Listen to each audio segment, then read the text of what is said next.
Donc aujourd'hui je vais vous montrer à quel point ce moteur démarre bien avec le gaz. Je vais utiliser l'ancien filtre là, celui-là, donc j'ai pas encore fait de nouveaux filtres plus efficaces. Je vais aussi essayer de voir combien de bois ce moteur consomme avec ce gazogène. Allez. J'ai donc monté mon gonfleur à matelas ici. Donc, et puis j'ai rajouté une résistance variable pour que je puisse varier la vitesse. Donc là on va la mettre vers là. Donc ça fait 30 ohms et 100 watts. Donc c'est largement suffisant pour ce petit gonfleur. Mais je peux aussi l'utiliser avec l'autre ventilateur qui s'était cassé qui consomme 6 ampères à 12 volts. Donc c'est quand même pas mal. Donc là j'allume. Et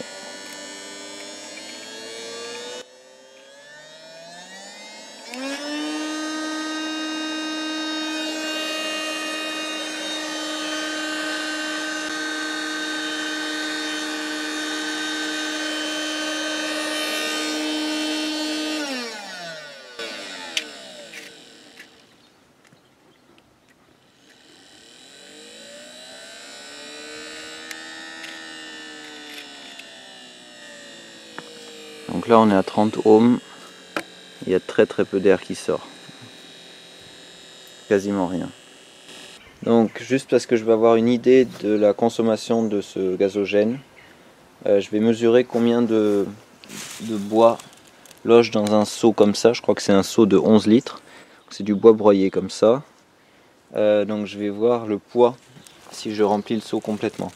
Juste pour vous rappeler, le gazogène c'est un gazogène qui a un tube principal de 10 cm de diamètre et une réduction de 6 cm de diamètre, et le cône fait environ 10 à 15 cm de haut. Ok, donc ça fait 1 kg et 60 grammes. J'ai d'abord laissé chauffer le gazogène pendant 16 minutes, mais je pense qu'on pourrait réduire ce temps de chauffe si on s'y prend bien.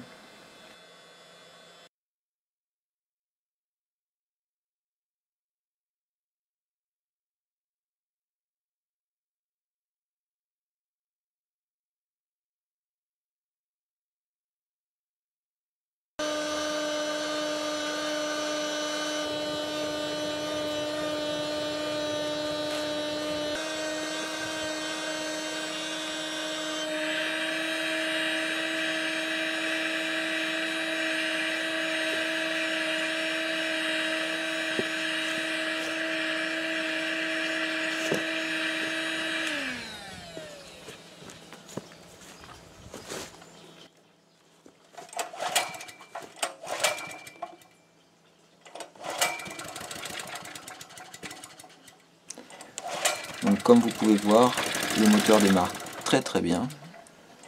Il faut juste que je règle correctement le ratio air-gaz.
Donc là, au bout de 2 minutes, le moteur s'est arrêté. J'ai pu le redémarrer un peu plus tard. Mais après, il a commencé à faire des bruits bizarres et il s'est arrêté à nouveau.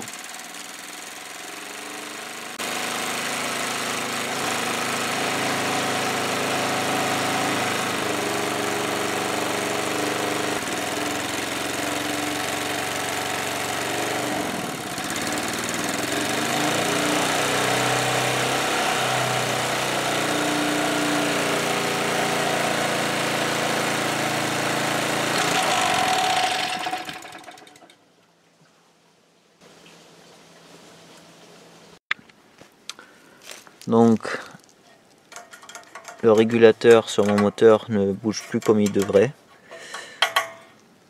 Et le moteur, quand je le tourne, il bloque.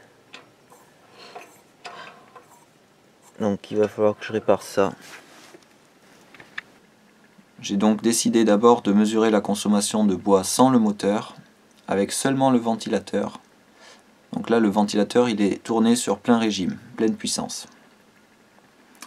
Donc pour ça, j'ai attendu d'abord que le gazogène soit presque vide, qu'il n'y ait plus de bois dedans, de façon à ce que je puisse voir la braise au fond. Et ensuite, j'ai commencé à ajouter le bois qui vient du seau.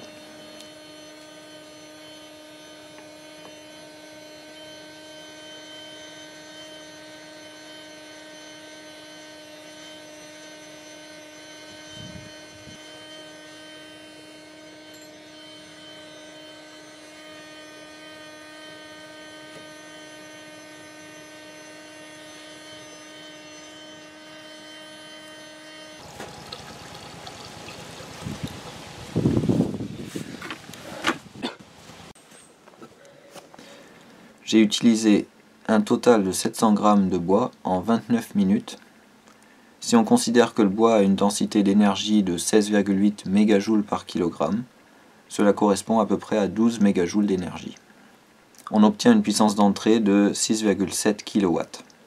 Donc c'est plus que la puissance de sortie de mon moteur qui est de 4,5 kW, mais le procédé de gazification n'a pas une efficacité de 100%. Donc il faudra voir si c'est suffisant. Je sais qu'avec de l'essence, mon moteur a une efficacité de seulement 26% et le gazogène devrait peut-être avoir une efficacité de 50%, ce qui me donnerait une puissance de seulement 871 watts. Et en plus, il faut compter que la génératrice de mon générateur a une efficacité de seulement 50% aussi, donc on arriverait à 400 watts de puissance maximale. Donc certainement que le moteur aspire plus de gaz que mon ventilateur. À voir. J'ai aussi fait une comparaison de couleur de flamme.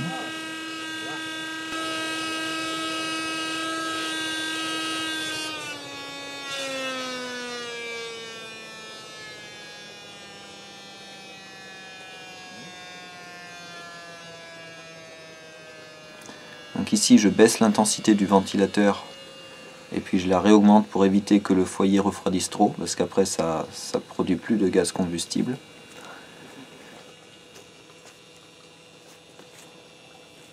Bleibt stabil. Peut-être kleiner, ne? Ich meine, das darf ja auch nicht zu stark. Oh. Zu stark abkühlen, das Ding hier, ne?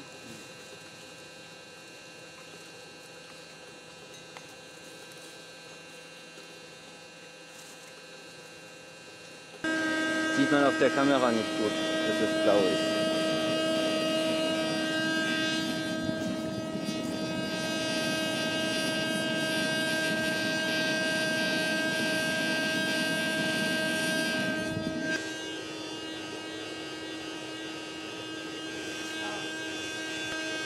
On voit qu'il n'y a pas une grande différence de couleur entre les gaz filtrés et non filtrés. Donc je vous rappelle que mon filtre il est uniquement constitué de copeaux de bois. Et donc je vais devoir l'améliorer. Ça se pourrait que la couleur orange de la flamme viendrait de l'hydrogène qui brûle. Il y a des vidéos où on voit du gaz HHO qui brûle et ça fait une flamme de couleur orange.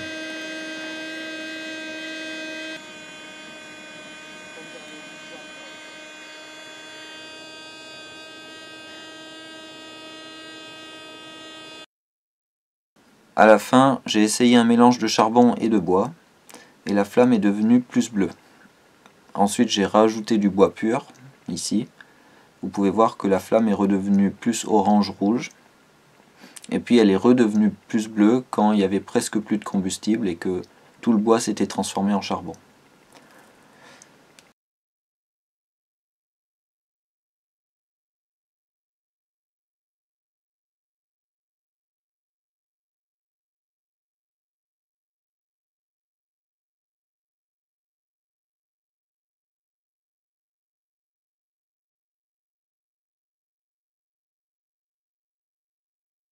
Plus tard, j'ai démonté la culasse de mon moteur. Voilà. Merci. Et là, on voit que... Mais non, il y a du bois dedans. J'ai vu ça. Et j'ai vu qu'il avait aspiré des copeaux de bois de mon filtre. Donc il y avait un copeau de bois qui était coincé dans la soupape et l'autre dans le carburateur. Et donc c'est ça qui bloquait le régulateur du moteur. Le carburateur était sale et contenait du goudron. Ici je suis en train de le laver avec de l'acétone. Et par contre, en opposition à ça, le tuyau transparent par lequel passaient les gaz est seulement un peu jaune. Donc le goudron s'est pas beaucoup déposé sur le tuyau. Donc ça me fait penser que le goudron colle mieux aux métaux qu'au plastique et au bois. Et donc je vais devoir améliorer le système de filtrage. Je voulais vous montrer aussi l'efficacité du broyage de bois pour obtenir mon combustible. Mon tracteur fait 20 kW en puissance. Il arrive à remplir une poubelle de 80 litres avec du bois broyé en 1 minute.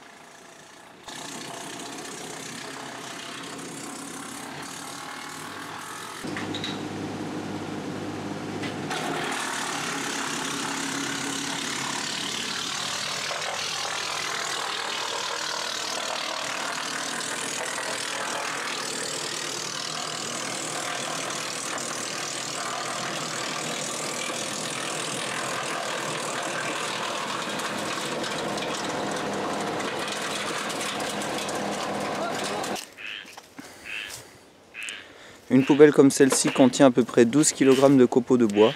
Et si vous faites tous les calculs, vous allez voir que l'énergie contenue dans ces copeaux de bois est à peu près 160 fois plus élevée que l'énergie que mon tracteur a dû fournir pour les produire. Donc on voit que c'est un procédé très efficace. Bon, dans tous les cas, j'espère que cette vidéo vous a quand même plu. Et je vous revois dans une prochaine vidéo.